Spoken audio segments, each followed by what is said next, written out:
so these are my keys, and then I always have them in my pocket. You probably knew that. What you don't know is this key starts my car, which is one of my most treasured items. Ever since I got it around 1 or 2 years ago, I've loved it. It's very important to me then and there. So, how many of you have a car? Show of hands. All right. How many of you have ever driven a stick shift car? Let's see that. So, today I'm going to be talking about how I got my car, how it's never let me down, and how much fun I have with it. So, I guess the good part is when I first got it.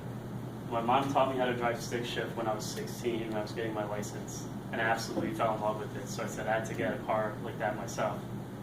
So I got one. It's a black Honda Civic, 1995, and I absolutely fell in love with it because it was good on gas, it was quick, it was clean outside in, there's no rust or anything, and it was perfect in my eyes.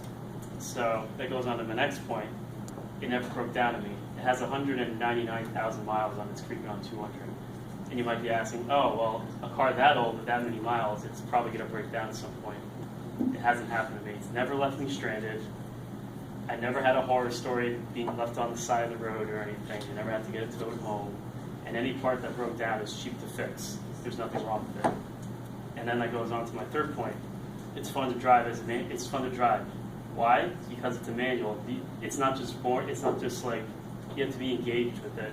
You have to use your feet, both your feet. You have to use a hand. You're not just sitting there in the middle of traffic like, I just want to get home. There's always some fun with it, and it's a nice distraction from everything. Even when you're bored, even when you're bored, it's fun to drive. And when I'm stressed out, it's a good relief for everything. So, in conclusion, my car is important to me because of how great it is. It's never let me down, and helps put a smile on my face every time I've driven it. So, I'm going to conclude that my car is more than just a hunk of sheet metal attached on 4 wheels. Do you guys think the same about your car, or is it something different?